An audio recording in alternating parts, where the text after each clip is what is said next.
What's up out there? Welcome to episode 1 of Ancient Relic Mode. Now, I started off this whole thing last night with a live stream, and we are where you see things at currently. I will run through this all here in a minute and do a recap of what we did last night. It was about a 4-hour stream, so this is 4 hours of playing. There was a little downtime here and there as we swapped around things, but if you've never played Ancient Relic Mode, this is brand new with Atlas of Discovery. This is kind of like a very boosted up adventure mode.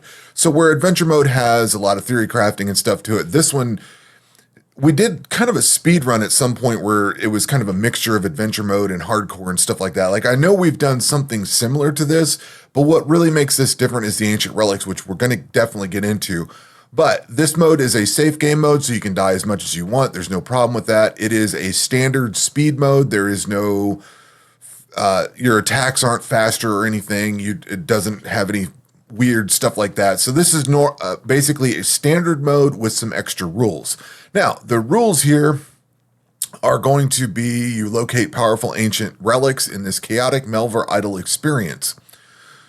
So, ancient relics can be located in the skills to gain unique permanent modifiers. There are 6 of these per skill, and that includes all skills. Combat, everything. Slayer skills, prayer, everything has 6 modifiers to it. Maximum skill levels are capped at level 10. It basically ramps up as you go. We'll get into how that works here in a second. You defeat dungeons to increase maximum skill level for randomized skill, choice of 2.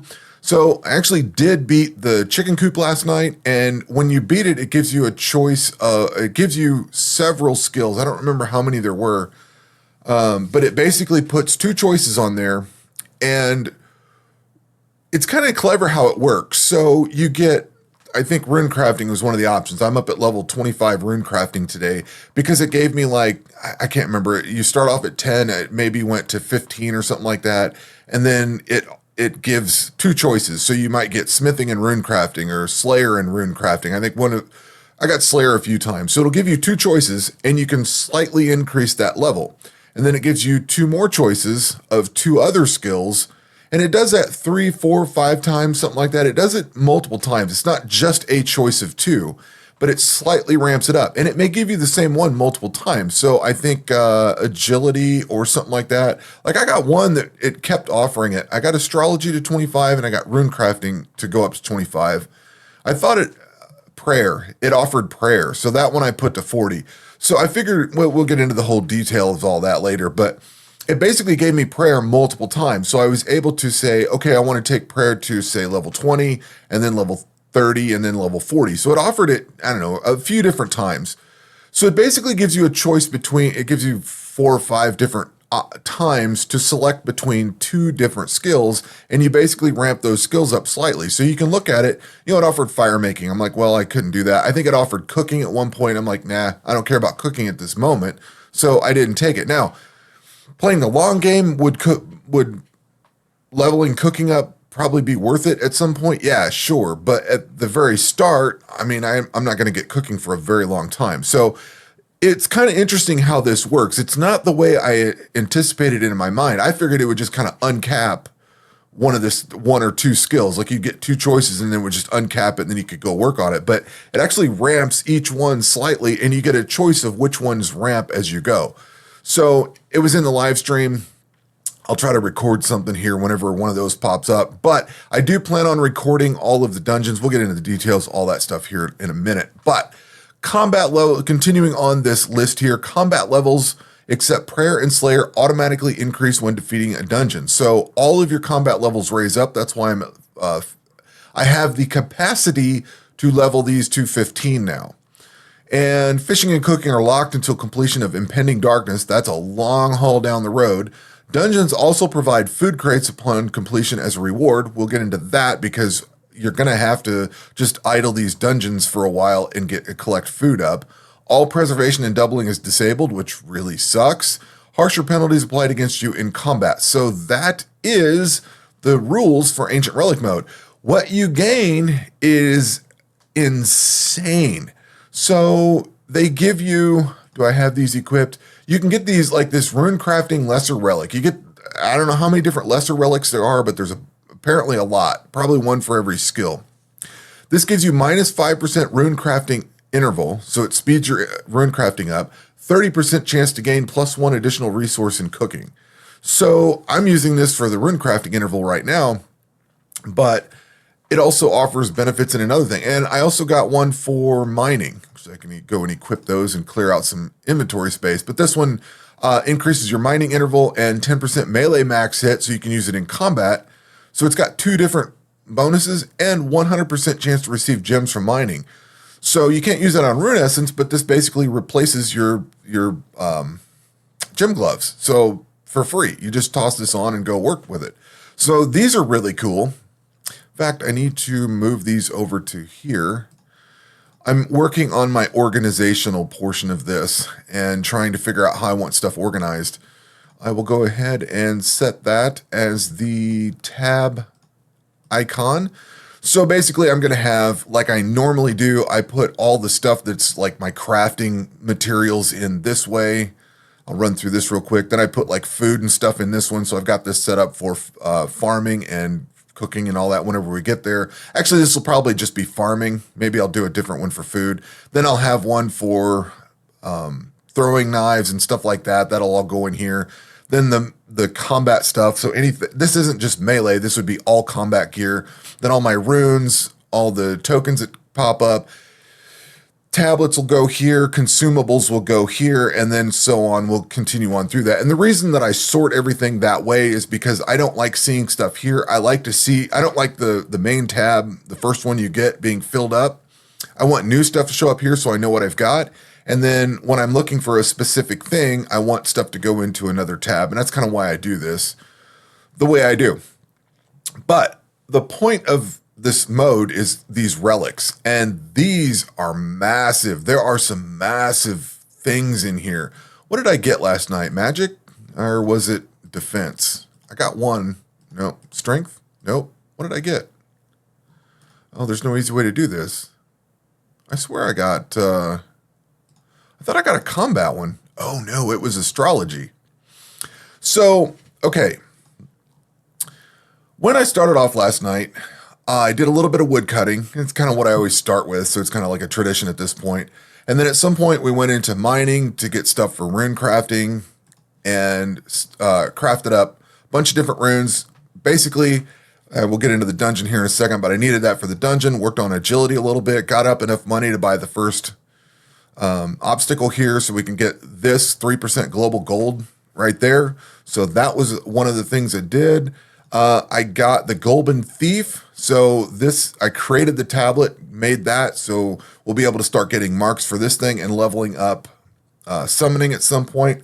And then worked into astrology. I was trying to get as far as I could into here because you can get good bonuses for like XP bonuses and stuff like that. I was kind of thinking more along the combat side, which I don't have enough of the Stardust here to get this hidden attack level, but I also could get accuracy rating and the attack XP here.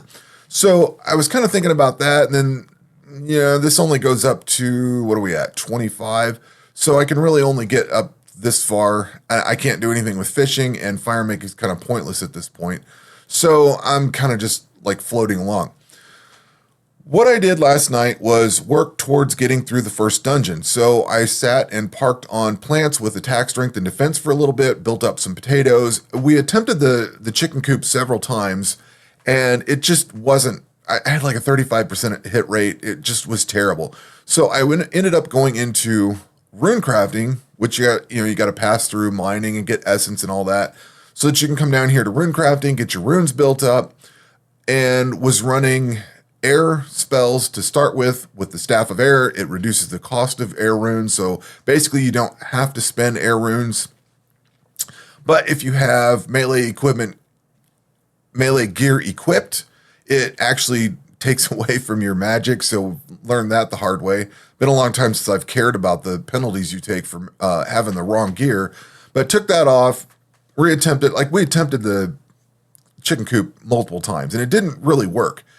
So had to bounce around quite a bit and get some things taken care of, but did get through that dungeon. So one dungeon is down, kind of all over the place, I know, but there was a lot of stuff in that we learned last night. So you get a food box when you're done, And now it, like I said, it lets you select different skills that you're going to raise up here and there. And it also, I now know that I'm going to need to farm this for a while to collect these food boxes, which drops all kinds of different food. At some point we got into Township, so Township is leveling up, and this is cruising along. It's gonna be a while before we get to be able to trade.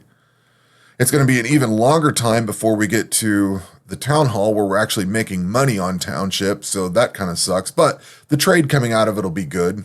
And then we've got all the repair costs, so kind of all over the place at once.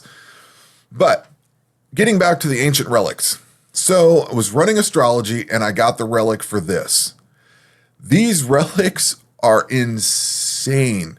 So just getting one relic from astrology gives you a plus 25% mastery pool XP cap.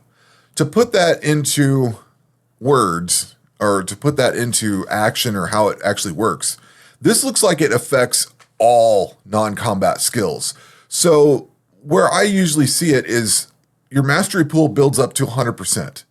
And between 95 and 100% is sometimes a very narrow gap, especially on something like, say, crafting, because you're going to generate a lot of mastery pool XP. And if you go to bed, you'll wake up to 100% and you've lost a lot of mastery pool XP because you've been sitting at 100% for several hours and not been able to do anything. This buffer, what this one thing does right here is give you an extra 25% buffer on top of that. So if you go to bed or if you just ignore the game for 6, 8, 10 hours, you'll fill that 95 to 125% gap without actually losing the mastery XP, and then you can spin it down. So this is huge. And there's a ton of these things. I don't know what all these question marks are. But if you look at, once you get all of these relics, 1, 2, 3, 4, 5, once you get all 5 relics, there's a 6th one that pops up. And this is all modifiers in a completed astrology constellation are doubled. Doubled. That is insane. If you go look at agility, this removes all debuffs from agility obstacles. That is massive. That is like a massive buff to agility. All the stuff you get in agility, like you have no negatives to worry about. So that one looks really cool. And then like there's combat ones. You gain up to 150% global evasion rating every 2 turns from defense. Attack gives you -1 melee evasion to the target per hit, stacking up to 30 times. So this is, some of this stuff is apply stacks of rage for strength. Magic gives you start the fight with 100% magical crit chance. Ranged is crit chance. 10% ranged critical hit chance. Like that's crazy. Prayer gives you a chance to apply a decay curse.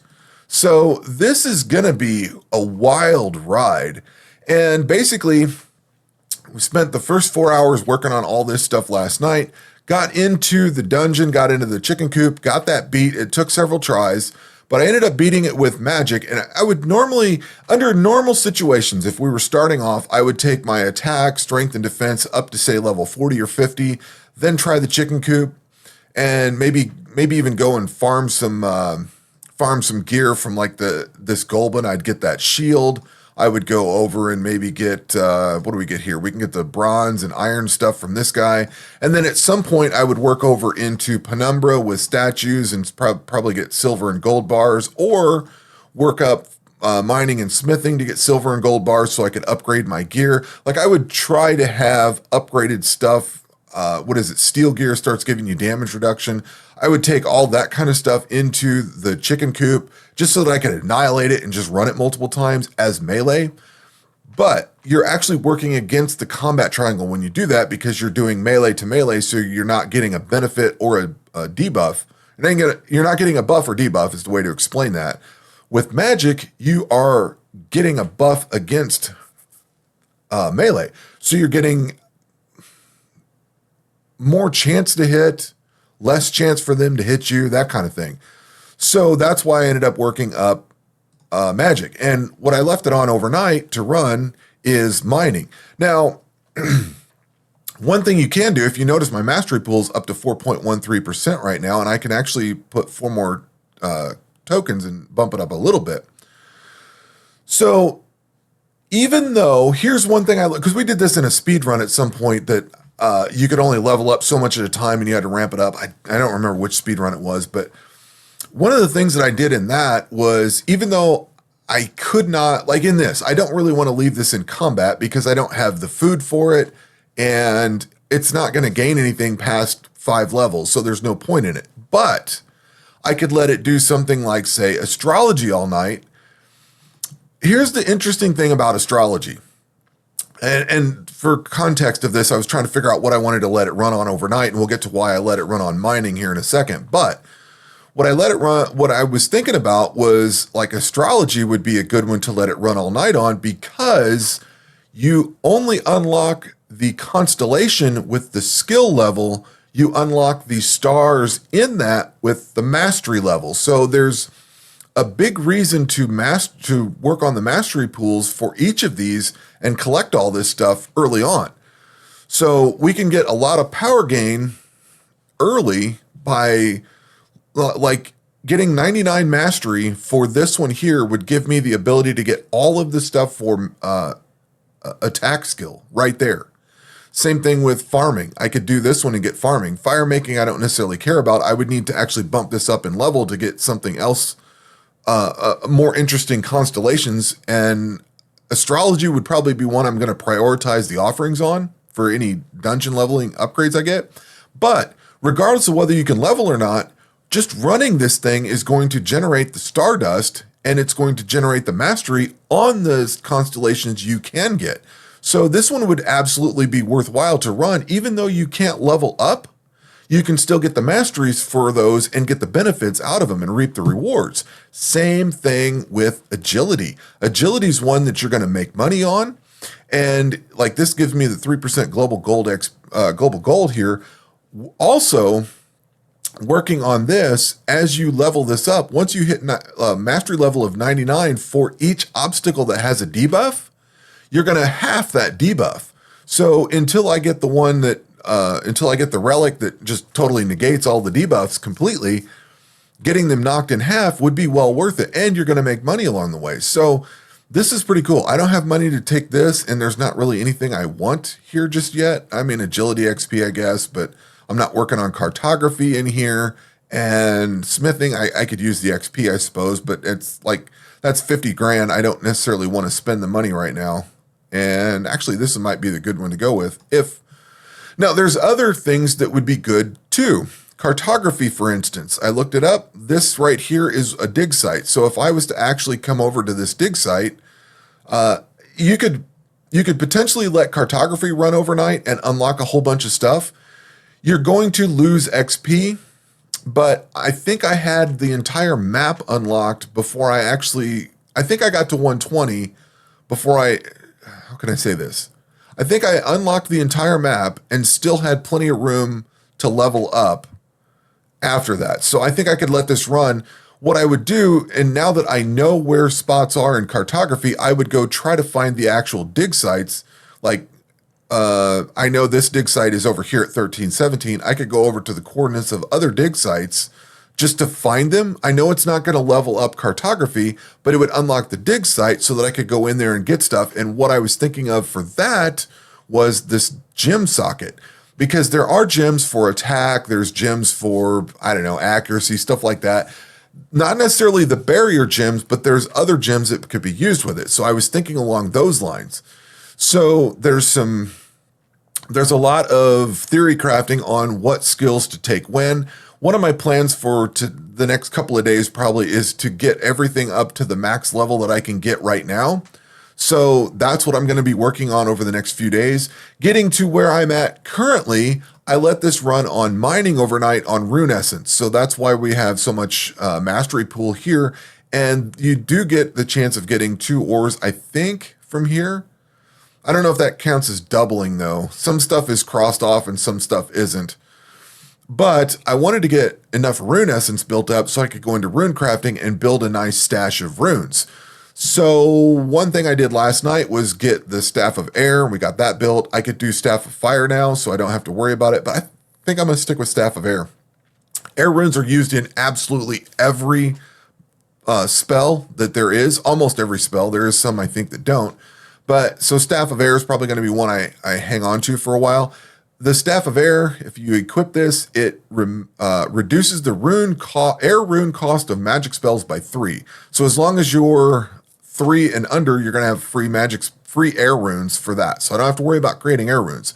I'll have to worry about creating fire runes and stuff like that, light runes, body runes, stuff for curses and auroras and stuff like that. I'll have to worry about. But as far as the air rune cost, I don't have to worry about that so much. And if we go look at the spell book, this one here requires air, mind, and earth, which all of these require air and mind. Air, mind, water, air, mind, earth, air, mind, fire. So we've got that. But then now I can do a curse because I've got mind and body. So as long as I can craft mind and body runes, I can have a curse going on. I don't think I have any auroras unlocked yet, so we'll have to get there. But so that's kind of why I am working on rune crafting at the moment. And it's, again, this is another one. I'm already at max level, so I'm not gaining anything, but I'm gaining mastery XP, mastery pool XP, as well as mastery XP on the runes. So 1 rune essence is now producing 6 of these fire runes. If I look at one of these, I don't have very much mastery level on water runes, so it's 1 to 2. I think I've gone fairly far in some of these other ones. Yeah, so I haven't created any light runes yet. So mastery level 1 creates 1 rune. So you can see that as this compounds, what was I doing? Fire runes. So I'm up at mastery level 76. So one of the earth was another one I got further, and it's still 6. But that scales depending on your mastery level. So I'm at level 76. So that means 6 runes per craft at 75 mastery level. And your rune costs go down if you're creating items, weapon or equipment or whatever. So there's benefits to letting this run, even though I'm at max level for this. There's benefits for letting this run and collecting the mastery pool stuff. And then once you've got mastery pool to where you get it to say, well, I would want this one at 95%. Once I did get this to 95%, all the extra spillover would go into all the other stuff so that I could buff those mastery pool bonuses up faster so that I'm getting more items created and that kind of thing. So it kind of all compounds. So that is where we are currently. And what I plan on doing, I've already kind of gone over it. I'm going to try to get all these skills to their max level at the current time. Then I will reattempt a dungeon at some point. Then the next thing that I have to work on is the undead graveyard. And we might be able to I don't think so. I was going to say we might be able to knock a couple dungeons out at once, but we're limited based on where we're at. So I can only level up certain things at certain times. So once I clear a dungeon, I get a choice. And then I think it's on the first time you clear the dungeon. So yeah, it tells it right here, completions until next skill 0. So I've already completed that one. And all the dungeons are included. So yeah, this is going to be kind of a wild ride. This is what I think adventure mode should have been. And yeah, so when we do the undead graveyard attempt, I am going to record every dungeon. That way you can see the choices that I make as I go through it. And then there will be live streams in here sprinkled throughout. I'm not sure how this is going to work exactly. So I did a stream last night on Saturday night. That might be the way things go forward. I don't know that it's going to be every week. I may throw one in through the week if I'm feeling it. I don't know. We'll see how this goes. I'm not exactly sure. When I've done series before, I typically do like either a weekly update or maybe a bi-weekly update, depending on how much things change. Typically, what you'll find is that you start a character, you get up to a point, and you just let it idle for a while. This one is going to be front-loaded with a lot, and maybe even back-loaded. There's going to be a lot of decisions that have to be made about which skill, what goes where, and this is a lot more complicated than any of the other series that we've done, because typically you can let it idle for a while and then have a day or two to come back and make a video. This one's going to be a lot of changes going throughout the whole process. So I want to stream more. And this is perfect timing for this because now I do have the whole streaming rig set up and we can do that kind of thing.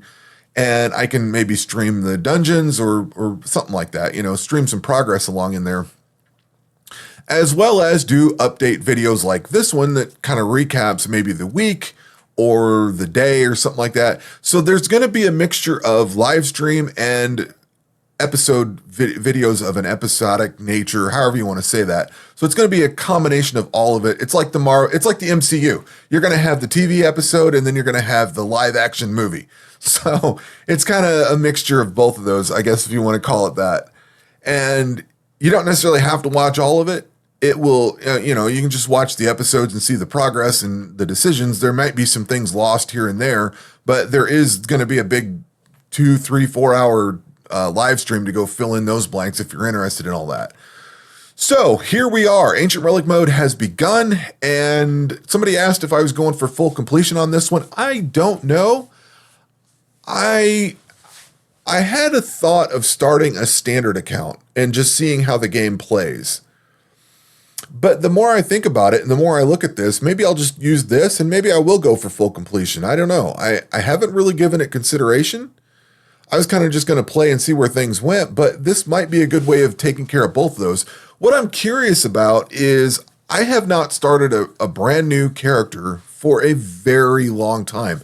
My standard account was from when did the game come out, in 2020 on Steam or something like that? The game's been around for a fairly long time, maybe 2019. Like in early access, it came out. I started my standard account then. I started a hardcore account a little while later, 6 months or something later, and killed him off and then started another one.